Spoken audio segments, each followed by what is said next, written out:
The government has been rocked by more resignations, with another 2 ministers declaring they will not contest the next election.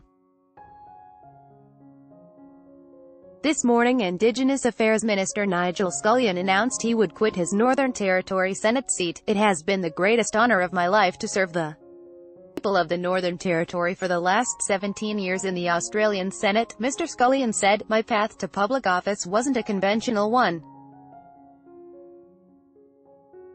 I was just an everyday fisherman and sometime buffalo shooter, and I raised my 3 beautiful children, Sarah, Daniel and Luke, on a fishing boat off the coast of Gove in northeast Arnhemland." John Howard famously said the coalition is a very broad church, and the fact that it has allowed a bloke like me to sit around its cabinet table shows just why it continues to be the party hard-working Australian families keep putting their trust and faith in. Mr. Scullion did not elaborate on his reasons for quitting.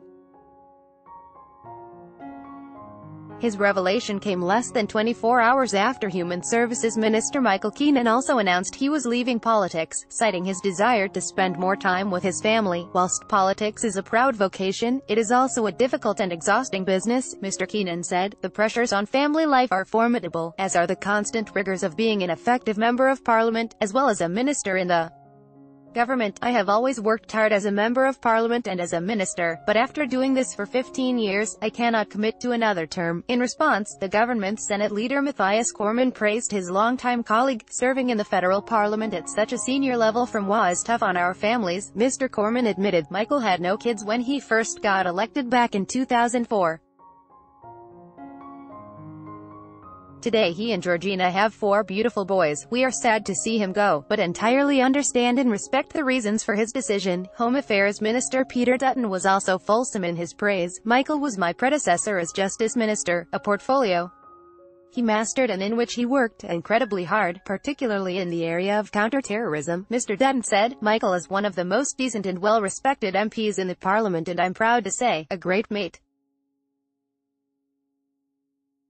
Kirli and I wish Georgina, Michael and their 4 boys all the best for the next phase of life." The exodus of senior government MPs began last week, when Minister for Jobs and Women Kelly O'Dwyer said she would not recontest her seat. Higgins. Ms. O'Dwyer also cited personal reasons for her decision, saying it was difficult to balance family life with the pressures of her job and she wanted the opportunity to have a 3rd child. There could be more high-profile resignations to come as Liberal and National MPs face the prospect of losing the election, which is expected in May. Today the Australian reported Prime Minister Scott Morrison had spent 2 hours meeting with former Minister Craig Lundy, a prominent supporter of Malcolm Turnbull, in an attempt to convince him to stay. The Liberals currently hold his seat by a margin of 4.7%. Mr. Morrison has also tried to strengthen the government's electoral prospects by controversially recruiting Aboriginal businessman and former Labour Party National President Warren Mundine to run in Gilmore, a seat the Liberals hold by just 0.7%.